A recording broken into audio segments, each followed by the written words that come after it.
Hi, welcome. Enjoy the content, subscribe, and turn on notifications. Nathan Cooper never thought gratitude could come with an expiration date.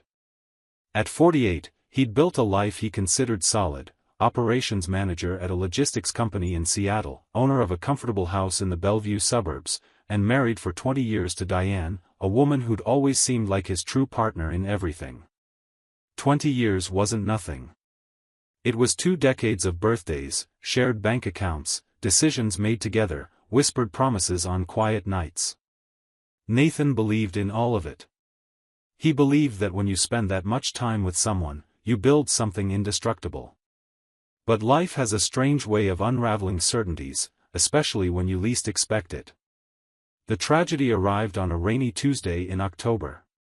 Diane's father, Robert, a sturdy, 65-year-old man Nathan deeply admired, died in a car crash on Interstate 5. A head-on collision caused by a drunk driver. The news came by phone, in one of those moments when the world seems to stop spinning. Nathan was in a meeting when Diane called, her voice broken, nearly unrecognizable. He dropped everything. Walked out of the room without explanation, grabbed his car keys, and drove in silence to the hospital, where he found Diane collapsed in her mother Helen's arms. Robert's body had already been taken to the morgue. There was no time for goodbyes. No chance to say, "I love you," one more time. Just the brutal emptiness of absence. The days that followed were a blur of arrangements and responsibilities that Nathan took on entirely. While Diane and Helen remained in silent shock, he organized the funeral, contacted the funeral home, dealt with lawyers to start probate, negotiated with the car insurance company, answered calls from distant relatives wanting details, picked out the casket, reviewed the obituary, and selected music for the service. There were so many decisions to make, so many grim details no one wants to face but someone has to handle. Nathan was that someone. He didn't complain. He didn't ask for recognition. He just did what needed to be done because it was right, because Diane was too shattered to function, because he loved her and believed that's what husbands do, hold things together when the world falls apart. The funeral took place on a chilly November morning. The chapel was full: friends, Robert's co-workers, neighbors, relatives Nathan barely knew. Diane could barely stand. Throughout the ceremony, she leaned on him, her body shaking with silent sobs. Nathan held her hand firmly, whispered words of comfort he knew were inadequate but offered them anyway. It was that day he met Troy Sanderson. Troy was a freelance photographer hired by Robert's family to document the service, a tradition Nathan found morbid, but Helen had insisted on. Troy was young, maybe in his mid-30s, with that casually artistic look, stubble, a vintage camera hanging from his neck, intense eyes. After the ceremony, he approached Diane, offered condolences with a sensitivity that seemed genuine, and said something about capturing memories to honor those we love. Diane gave a faint nod of thanks. Nathan barely paid attention. Just another face in the crowd offering hollow sympathy. The next 6 months were the hardest of their marriage. Diane spiraled into deep depression. She barely left bed on weekends. She locked herself in the office watching old videos of her father, recordings of birthdays, family barbecues, ordinary moments that now seemed unbearably precious. She refused therapy when Nathan suggested it. She turned down outings with friends. She even declined her own event coordination projects, a career that had always filled her with pride. Diane simply shut down. And Nathan stayed there, the anchor keeping her from sinking completely. He made coffee every morning and left it on her nightstand, even though he knew she'd probably let it go cold untouched. He cooked elaborate dinners she ate mechanically, without tasting. He listened to the same stories about Robert repeated dozens of times, always nodding, always saying, "I know, sweetheart, I know." Nathan never once complained. Never showed impatience. Never asked for anything in return. He believed real love was exactly this: staying when everything collapses, offering presents when words aren't enough. But then, as if someone had flipped a switch inside her, Diane changed. It was sudden, almost disorienting. One May morning, she woke early, put on workout clothes, and announced she was returning to the gym. Nathan was surprised but relieved. Over the next few days, Diane started dressing more carefully again. She wore makeup again, perfumes he hadn't seen in months, clothes that accentuated her figure. She smiled at her phone at random moments, quietly laughing at messages he never saw. She began accepting event projects she'd turned down during her morning. On Saturdays, she'd leave in the morning saying she was meeting the girls for brunch or coffee. Nathan felt grateful. He thought that finally, after carrying the weight alone for half a year, his wife was coming back to life. He wanted to believe all that love and patience had been worth it. The discovery came on an ordinary Tuesday. Nathan had arranged to take Diane's silver Honda Accord in for its scheduled maintenance at the dealership. Before leaving, he decided to clean the interior, picked up empty coffee cups, granola bar wrappers, small bits of clutter that had built up. That's when, pushing the driver's seat forward to vacuum the back, something fell from under the seat. A portable GPS unit. Nathan picked it up, puzzled. They always used their phone's GPS and had never seen the need for a separate device. Curious, he turned it on. The battery still held a charge. He navigated to the route history and felt his stomach twist. There was a residential address in Fremont, a neighborhood in North Seattle Nathan didn't recognize and had no connection to their lives, repeated 15 times over the past 2 months. The dates stood out, always Tuesday and Thursday mornings. Exactly the days Diane said she was going to the gym. Nathan felt a cold shiver run down his spine. He grabbed his phone, copied the address, and opened Google Maps. It was an ordinary house, nothing special. But the fact that Diane had gone there so many times, always on the same days, always lying about where she was undeniable. He could have confronted her directly. He could have waited to gather more evidence. But Nathan Cooper wasn't the type to hesitate when his gut was screaming. That same morning, he called a private investigation agency a coworker had recommended years earlier, during an unpleasant internal theft case at the company. The investigator, an experienced guy named Paul Hendricks, answered on the second ring. Nathan explained the situation in a calm, professional tone, as if discussing logistics rather than the possible implosion of his own marriage. Paul said he could get quick results. He asked for the address, a photo of Diane, details about her routine. Nathan sent everything by email. Paul promised a reply by late afternoon. The next few hours were silent torture. Nathan went home, pretended everything was normal, and ate reheated soup alone for lunch. Diane had left early, saying she had a client meeting to plan a corporate event. Nathan glanced at the clock every 15 minutes, unable to focus on anything. He thought about calling her, confronting her over the phone, demanding the truth. But something in him, pride, maybe, or just the need for absolute certainty before accusing, made him wait. At 5 p.m., his phone buzzed.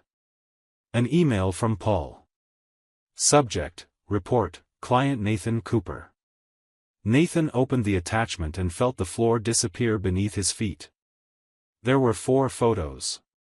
In the first, Diane stood at the Fremont house's front door, smiling as a man pulled her in for a hug. In the second, they sat on the porch drinking coffee, chairs too close, knees touching. In the third, visible through a window, they were kissing. In the fourth, Diane left the house 2 hours later, fixing her hair, wearing that same smile Nathan thought he'd helped rebuild. The man in the photos was Troy Sanderson, the funeral photographer. Nathan had to read the name 3 times in Paul's report to believe it. Troy. The same guy who'd offered sensitive condolences, who'd captured memories, on the worst day of Diane's life. That son of a bitch was sleeping with his wife. Worse, Diane was using her gym days, deliberate, calculated lies, to sleep with the man who'd photographed her father's funeral. Nathan felt a mix of nausea and rage so intense he had to sit down. He took a deep breath, forced his mind to think rationally. There would be no hysteria. No violence. Just consequences. He saved the photos, printed 3 high-resolution copies, and organized them neatly into a clear folder. Then he poured himself a double scotch and waited. Diane arrived at 7:30, radiant, carrying shopping bags. "Hey, honey. I stopped by Nordstrom, they had that amazing sale. Got a blouse that'll be perfect for Saturday's event." She tossed her keys on the entryway table, kicked off her shoes, and didn't even notice Nathan sitting motionless on the living room sofa, folder beside him. "Did you eat?" "I can order Thai, I'm starving." Only when she entered the living room did she see his expression. Her smile vanished. "Nathan? Is everything okay?" He didn't answer right away. Just picked up the folder, opened it, and laid the photos on the coffee table, one beside the other, like playing cards. "Sit down," he said, his voice unnervingly calm. Diane looked at the images and instantly turned pale. "Nathan. I can explain, sit down." She sat in the opposite armchair, hands trembling. Nathan took a long sip of scotch, savoring the burn in his throat, using it to stay in control. "Troy Sanderson. The photographer from your father's funeral. That's his name, right?" Diane opened her mouth, but no sound came out. 15 times, Diane. You went to his house 15 times in the last 2 months. Always Tuesday and Thursday mornings. Always lying to me that you were at the gym. Tears began streaming down her face. "Nathan, please, let me explain." His voice was pure ice. Diane swallowed hard, wiped her tears with the back of her hand. "I didn't plan this. I swear I didn't. After the funeral, he sent me the photos he took. We started texting. He was kind, Nathan. He understood what I was feeling. Losing a father, it's a pain that I held for you for 6 straight months," Nathan interrupted, his voice still controlled but edged with venom. "While you barely left bed, refused therapy, while I cooked meals you didn't eat and listened to the same stories 1,000 times. I held you, Diane. Held everything. And you thanked me by fucking the funeral photographer." Diane sobbed loudly. "It wasn't like that. He made me feel alive again. He made me laugh. Made me remember there was still color in the world. You were just obligation, Nathan. You did everything perfectly, everything a husband should do, but there was no connection. No lightness." Nathan laughed, a short, dry laugh, completely humorless. "Lightness. You wanted lightness while I carried the weight of the entire world so you could breathe." He leaned forward, eyes locked on her. "I organized your father's funeral. I dealt with lawyers, insurance, annoying relatives. I cleaned up all the shit so you could afford the luxury of falling apart. And when you finally came back to life, when you finally started smiling again, it wasn't for me. It was because some other guy was breathing the air I purified for you." Diane tried to stand, tried to move closer. "Nathan, please, I made a mistake. I was confused, vulnerable, sit down." She sat. Nathan finished his scotch, set the empty glass on the table with exaggerated care. "Tomorrow morning, you'll call a divorce lawyer. I've already called mine. We'll end this as civilly as possible, but I'll make one thing clear, I have these photos. I have the investigator's report. I have documented proof that you lied systematically, broke marital trust, and used our time, our money, and our life to keep an affair with another man. In Washington state, infidelity can affect asset division. I hope those afternoons with Troy were worth it, because they're going to cost you." Diane was crying uncontrollably now. "What if I end it with him? What if I promise never again? Do you really think I'd believe any promise coming out of your mouth right now?" Nathan stood, grabbed his car keys. I'm sleeping at a hotel tonight. I'll come back tomorrow for some things. I suggest you use this time to figure out how you'll explain this to your mother, our friends, your clients who trust you as an event coordinator. Because I won't lie for you. I won't protect your reputation. You destroyed 20 years of marriage. Now you'll bear the consequences. He walked to the door, paused, turned one last time. And Diane? I sincerely hope Troy was worth every second. Because you just traded a man who would have died for you for some guy who won't even have the guts to stand by you when shit hits the fan. And he left, closing the door gently behind him, leaving Diane alone with her tears and the weight of what she'd done. The divorce process was swift and brutal. Nathan showed no mercy. He handed every piece of evidence to his lawyer, who built a solid case based on proven infidelity and breach of marital trust. Though Washington is a no-fault divorce state, infidelity can influence asset division when there's evidence of bad faith and misuse of marital resources to sustain an affair, and there was plenty of evidence. Text messages between Diane and Troy, obtained by Nathan through a court order requesting carrier records, revealed Diane had used their joint credit card to buy Troy gifts, pay for romantic dinners, even book a weekend getaway in Cannon Beach she'd told Nathan was a work retreat. Every transaction was catalogued, every lie documented. The judge, reviewing the case, showed Diane little sympathy. The Bellevue house, valued at $750,000, went to Nathan. Joint savings, about $200,000 accumulated over 20 years, were split 70-30 in Nathan's favor. Diane was denied spousal support, a claim her lawyer tried to argue but was rejected due to the nature of her betrayal and her own independent income as an event coordinator. The whole process took 4 months.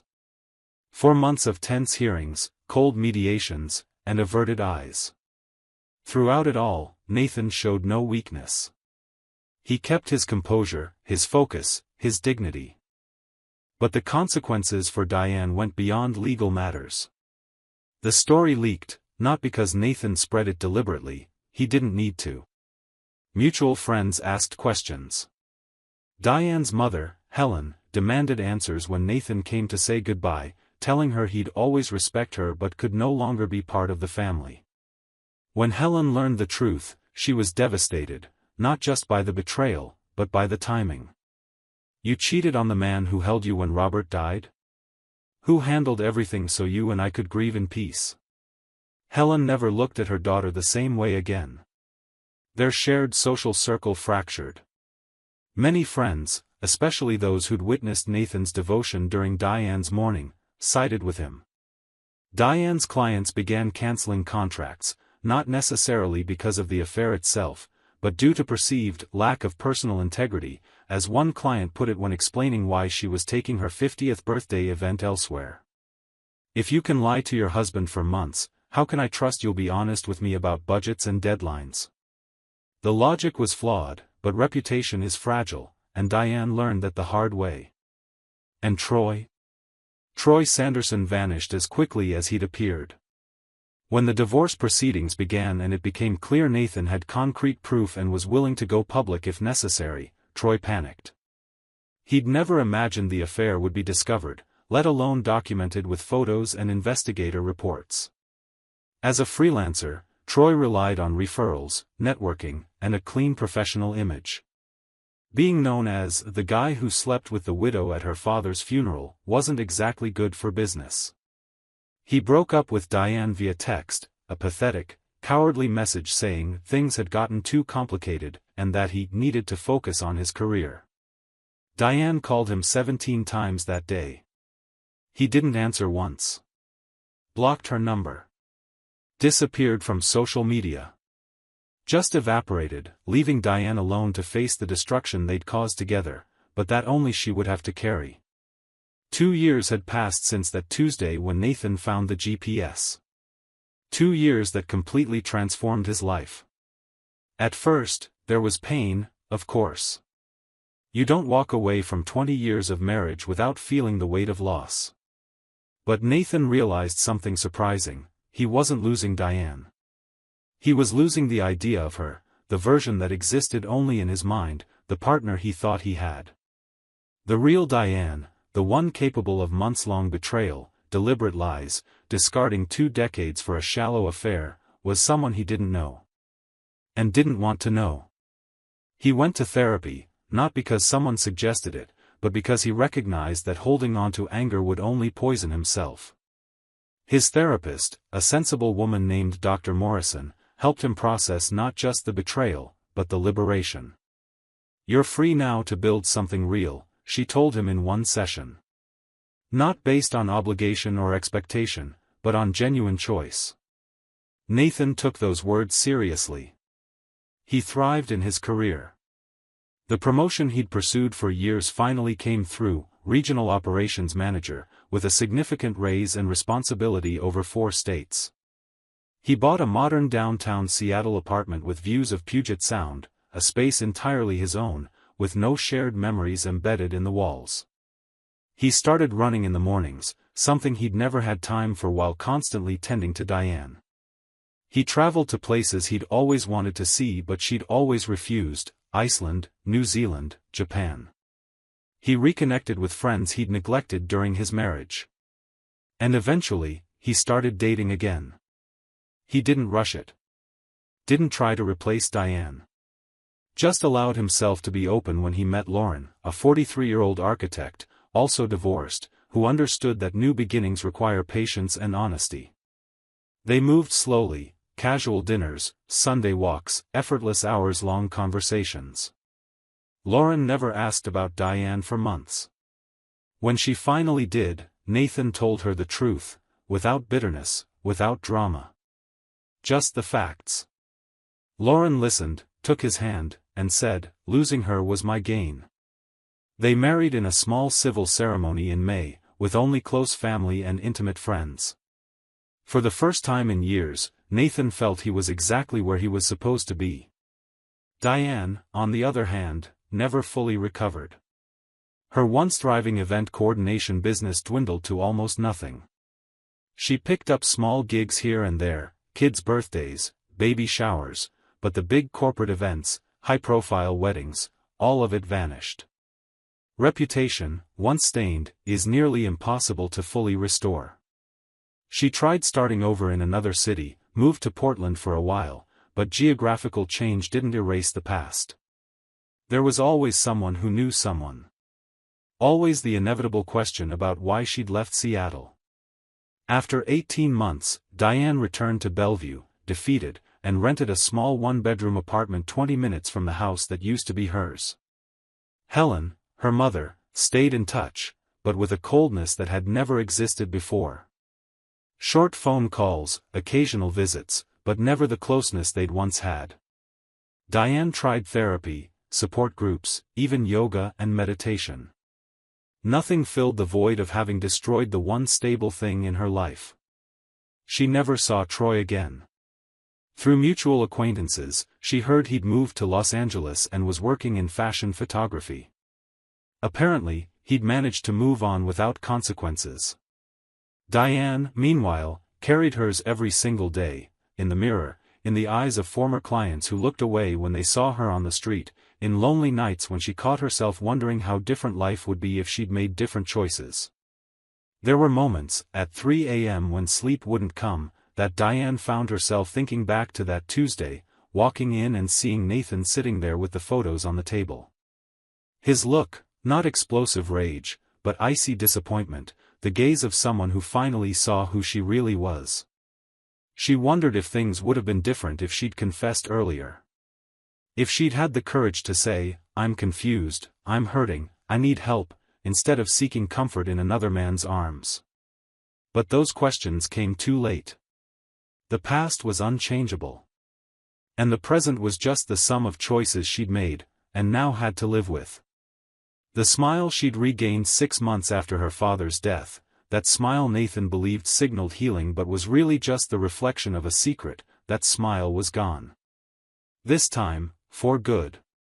And Diane knew, with the cruel clarity that only comes from irreversible loss, that she'd traded a man who loved her through her darkest moments for an illusion that vanished at the first sign of real consequences. She hadn't just betrayed a husband, she'd betrayed the only man who stood by her when she needed him most. And that realization, more than any divorce settlement or ruined reputation, was the punishment she'd carry for the rest of her life. Nathan never thought of Diane with anger again. Sometimes, when Lauren asked how he could be so at peace with it all, he answered honestly, "Anger gives power to someone who doesn't deserve it." She made her choice. I made mine. Now we're both living with the consequences. The difference is, I built something new. She just destroyed. And it was true. Nathan built a new life, authentic, free of the burden of carrying someone who never asked to be carried yet never thanked him either. He was happy. Genuinely happy. And that, more than any elaborate revenge or cruel words, was his real victory. Because in the end, the best thing you can do for someone who betrays you isn't to punish them. It's simply to thrive without them. And Nathan thrived. While Diane merely survived, forever carrying the weight of having lost the only man who truly loved her, not because of who she was, but in spite of it. Thank you for watching the video. If you enjoyed it, don't forget to subscribe to the channel and turn on notifications so you won't miss any updates. See you next time.